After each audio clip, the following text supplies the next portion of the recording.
Hello, you're listening to Over the Oxer podcast with Tracey Cole for all things to do with the mind for equestrians. Hello everyone. In this episode, I want to talk about something called parts. It's really intriguing and really interesting to recognize parts in yourself and others because it comes out in our language, comes out in the words that we use. So have you ever heard anyone say, part of me thinks this, the other part of me thinks the other? Or on the one hand, I could do this, or on the one hand, I could do the other. And it's this shift from one place and set of thoughts and beliefs to another one. And sometimes they're quite low level the problem is a low level problem. I don't know whether I should go and watch some show jumping this afternoon, or shall I just sit on the sofa and read a book? That's pretty low level. Some are pretty deep, and it may be that part of me thinks I'm good enough and part of me thinks I'm not. And in between, we have a whole array of ways in which we use these parts. Now, parts are inner conflicts, they're dilemmas. It could be a feeling of not being able to make a decision, but they can also be a feeling of just not being yourself. You've lost yourself somewhere along the way. And this is almost like having an argument with yourself 24/7. It's this tug-of-war. And you'll know what it's like, because I'm sure most people have been through this, where you've needed to make some kind of decision. So maybe it was a big decision. Maybe it was moving yards, moving house, moving job, moving country. And you were in this kind of, I want to, but I'm not sure.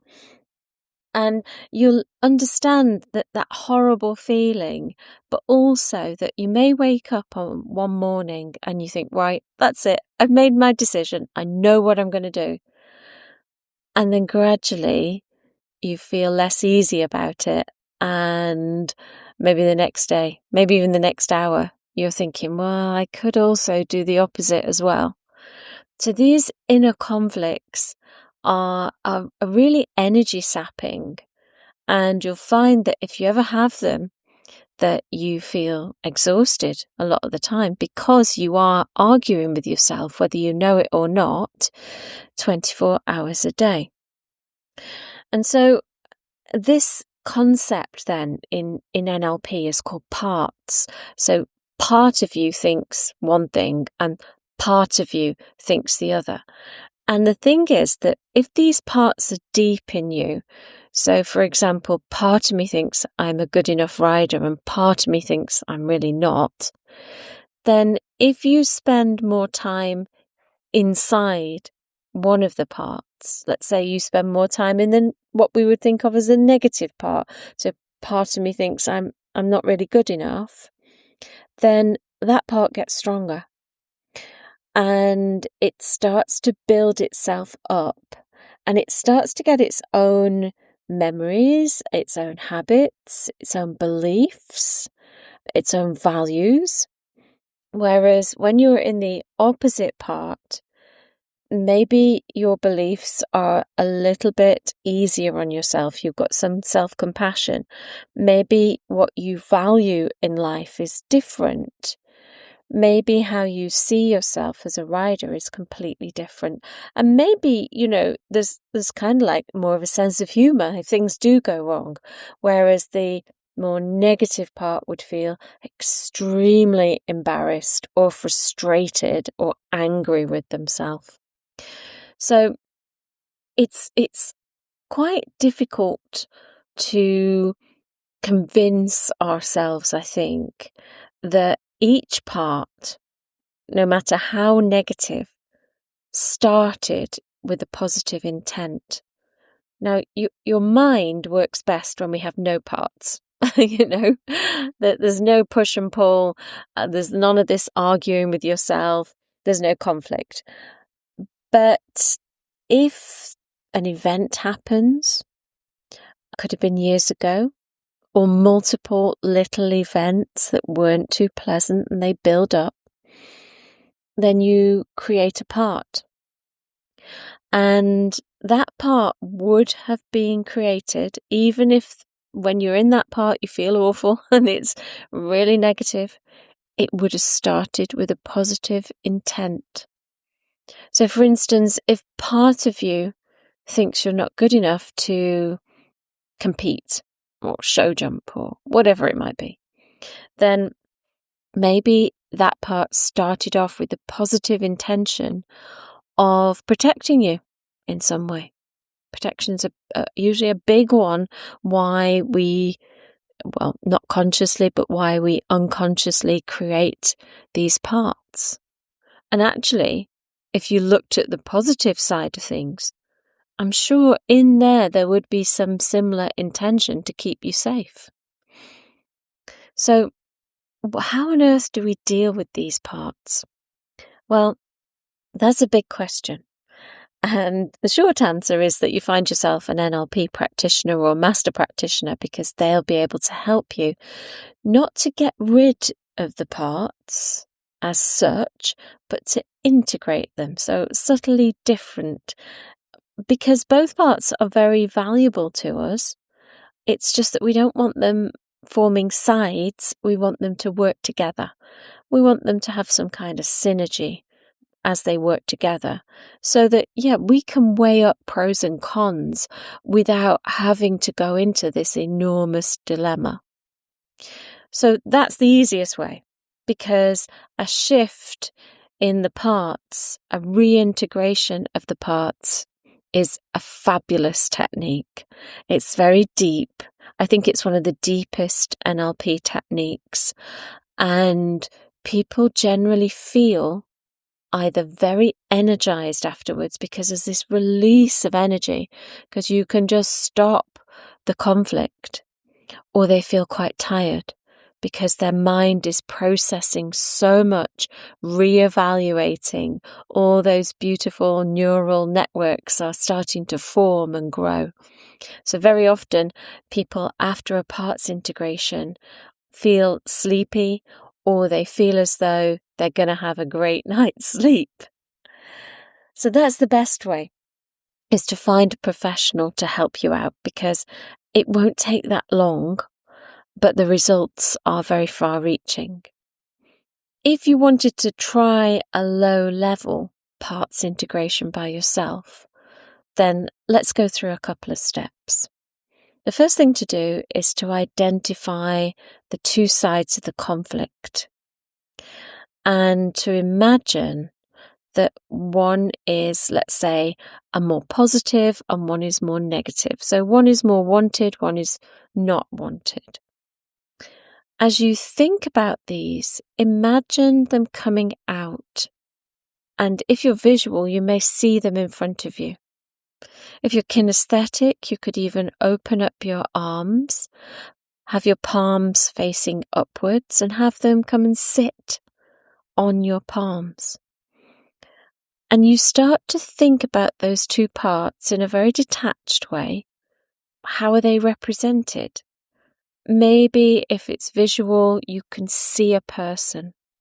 Maybe it's an older version of you, future version of you, somebody that you know. If you're doing it very kinesthetically, maybe there's a feel on your hands. Maybe there's a tingling. Maybe you can feel the weight. So when you think about the two parts, you consider the two characteristics. You imagine what each part would say, or imagine how each feels in terms of emotions. What emotion does each part give you? And then you turn to the most negative one and you say, what do you want for me? And it may say success and joy. And you keep going through what do you want for me until you get a list. You don't need to write the list down. You can just keep saying it out loud. So it may continue on success and joy and determination and peace and harmony and quietness and stillness and self-assuredness. And you just keep going until you empty. And then you ask the more positive one, what do you want for me? And they may say, safety, protection, good times. And when you've got a list similar to the other one, you've said quite a number of words and you've emptied out, in other words, you come up with all you can say, then you ask both parts together. You find out what you think is the crux of both of them. So let's say the first one, let's say it was joy, for example, that you just felt that was something important to you as that word came out of your mouth. And the second one, let's say it was safety. Again, that resonated with you. So now you've got joy as the positive one, and you've got safety as the more negative one. And then you ask both parts together, well, how does being safe help to bring me joy? And then you flip the question, how does being joyful help me to be safe? Because both parts want your well-being to be the ultimate goal. So you just sort of contemplate that. You just form a sentence with both highest intents, flip the sentence around. So how does being joyful help me to be safe? How does being safe help me to be joyful? And you contemplate. Notice that both parts are actually on the same team. And so very slowly, if you're doing this visually, you want the two visuals to come together and merge. And if you're doing it kinesthetically, you want your hands to move together until they touch. And then bring your hands to rest on your chest and just breathe. And breathe that integration in. Because you're not choosing one side over the other. You're choosing both, and you want the strengths of both. So, hope you enjoyed that. Instead of that tug of war, you've got a partnership now. So when you say, well, part of me wants to compete and part of me doesn't, then you can find out the highest intent of both, integrate them. And what else changes? Well, that's for you to notice. Maybe your horse notices a change in you. Maybe maybe you're just feeling a little bit more settled and that you don't need to overachieve or be perfect. Maybe there's some clarity, and maybe that translates into your aids and they become clearer because your mind is no longer divided.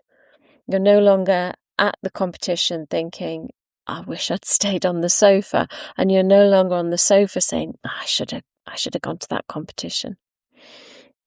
So this week, when you feel that split in your mind, stop and think about doing a little parts integration or contacting an NLP practitioner, particularly an equestrian specialist, who will easily help you to integrate those parts at a very powerful and deep level. Thanks ever so much for listening. Take care, and I will see you again really soon.